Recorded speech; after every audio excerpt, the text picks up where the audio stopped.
మా వివేకం చిన్నానను ఎవరు చంపారో, ఎవరు చంపించారో ఆయనకు, ఆ దేవుడికి, ఈ జిల్లా ప్రజలందరికీ కూడా తెలుసు ఏం జరిగింది అన్నది. కానీ బురద జల్లేందుకు ఇద్దరు చెల్లెమ్మలను ఎవరు పంపించారో, వారు వెనకాల ఎవరు ఉన్నారో మాత్రం మీ అందరికీ కూడా రోజు కనిపిస్తూనే ఉంది. ఇంకా ఆశ్చర్యం ఏమిటో తెలుసా? వివేకం చిన్నారను అతి దారుణంగా చంపి, అవును నేనే చంపాను అని అతి హేయంగా బహిరంగంగా చెప్పుకుంటూ తిరుగుతున్న హంతకుడికి మద్దతు ఇస్తున్నది ఎవరు? మీరే.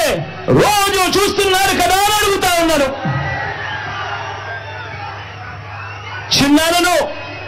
చిన్నారను అన్యాయంగా ఎమ్మెల్సీ ఎన్నికల్లో ఓడించిన వారితోనే, సంఖ్యాబలం లేకపోయినా కూడా ప్రలోభాలతో, అధికార బలంతో ఓడించిన వారితోనే ఈరోజు చట్టా పట్టాలు వేసుకొని తిరుగుతా ఉన్నారు అనంటే దానికి అర్థమేమిటి అని చెప్పి ఈ సందర్భంగా అడుగుతా ఉన్నా. చిన్నానకు రెండో భార్య ఉన్న మాట వాస్తవం అవునా కాదా? ఆ రెండో భార్యతో తనకు సంతానం ఉన్న మాట వాస్తవం అవునా కాదా? అవినాష్ అక్కడికి ఎవరు ఫోన్ చేస్తే వెళ్ళాడు వంటి అనేక ప్రశ్నలు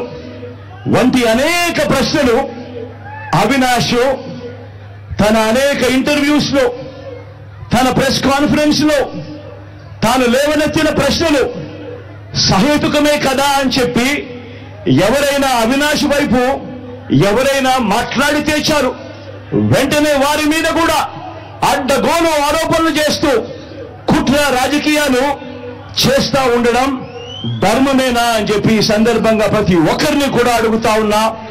ఆలోచన చేయమని చెప్పి ప్రతి ఒక్కరిని కూడా అడుగుతా ఉన్నా. ఇలా చిన్నాలను ఓడించిన వారిని గెలిపించాలని తిరగడం కంటే దిగజారుడు రాజకీయాలు ఎక్కడైనా ఉంటాయా అని చెప్పి ఈ సందర్భంగా అడుగుతా ఉన్నా. నా మీద ఆరోపణలు చేస్తా ఉన్న నా బంధువులకు కూడా ఈ సందర్భంగా ఒక్కడి చెప్పదలుచుకున్నా. ముఖ్యమంత్రిగా దేవుడు మీ బిడ్డకు అధికారం ఇచ్చింది. ముఖ్యమంత్రిగా దేవుడు అధికారాన్ని మీ బిడ్డకి ఇచ్చింది డబ్బులు సంపాదించుకునే దాని కోసం కాదు. మీ బిడ్డ డబ్బులు సంపాదించుకునే దాని కోసం కాదు. నా కుటుంబ సభ్యులను కోటీశ్వరులను చేసేందుకు కాదు.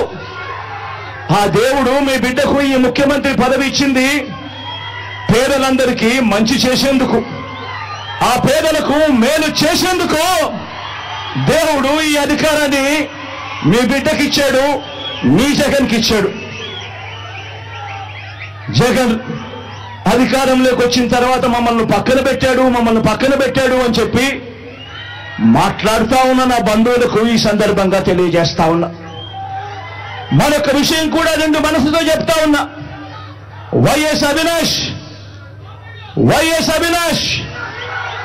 ఏ తప్పు చేయలేదని నేను బలంగా నమ్మాను కాబట్టి నేను అవినాష్కు టికెట్ ఇచ్చాను.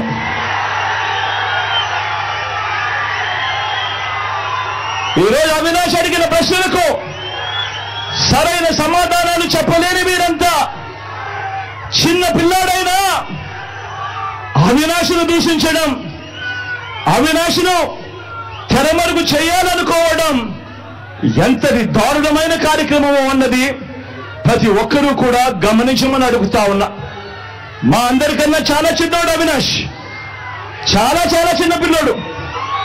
అటువంటి పిల్లోని జీవితం నాశనం చేయాలని చెప్పి నిజంగా ఇంత పెద్ద వాళ్ళందరూ కూడా కుట్రల్లో భాగమవుతా ఉన్నారంటే నిజంగా వీళ్ళంతా మనుషులేనా అని చెప్పి సందర్భంగా అడుగుతా ఉన్నా. మన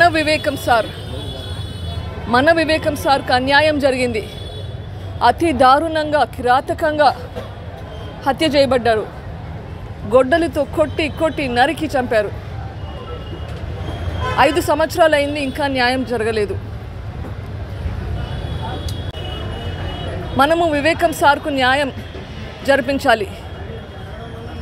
మనము వివేకం సార్కు న్యాయం చేయాలి అంటే వచ్చే మే 13వ తారీఖున ఎలక్షన్లలో మన షర్మిలమ్మను గెలిపించుకోవాలి. నేను ప్రజలందరినీ కోరేది అదే. మనకిది న్యాయ పోరాటం. న్యాయం ఏది అని తెలుసు.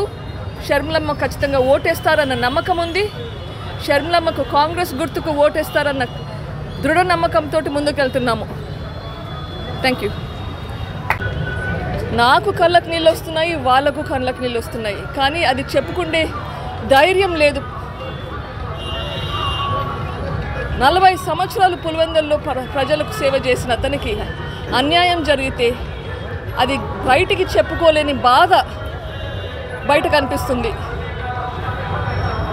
ఆ బాధ రేపు ఓటు రూపంలో బయటపడుతుంది.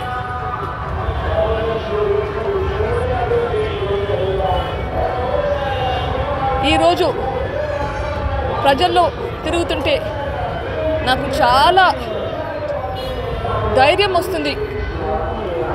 ప్రజలకు న్యాయం వైపు ఉన్నారు అన్న నమ్మకం నాకు కలుగుతుంది.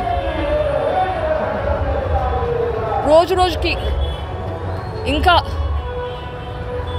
ఆ ప్రేమ ఆప్యాయత ఇంకా బయట ఎక్కువ కనిపిస్తుంది అన్న నమ్మకం ఉంది. అది ఎవరు బయట పెట్టారు, ఎందుకు బయట పెట్టారు? నేను పోరాడేది న్యాయ పోరాటం. వివేకానంద రెడ్డి గారిని ఎందుకు చంపారు, ఎవరు చంపారు అని చూస్తున్నాను. అది బయట పెట్టిన వాళ్ళు ఆయనను అవమానించడానికి ప్రయత్నిస్తున్నారు. చనిపోయిన అతను దానికి సంజాయిషి చెప్పుకోలేని పరిస్థితుల్లో అతన్ని అవమానించే పరిస్థితికి తెస్తున్న వాళ్ళకి ప్రజలే సరిగ్గా బుద్ధి చెప్తారు.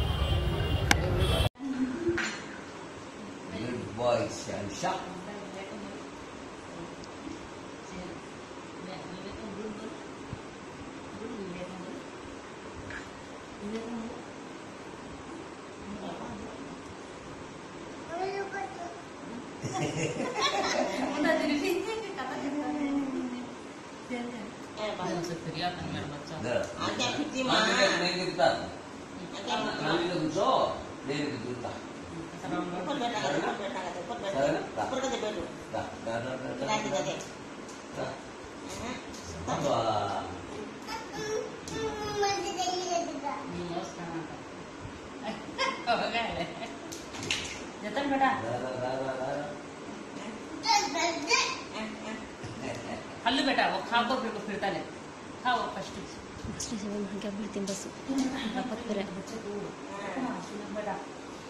पेट में तलाता है, पेट में तलाता है.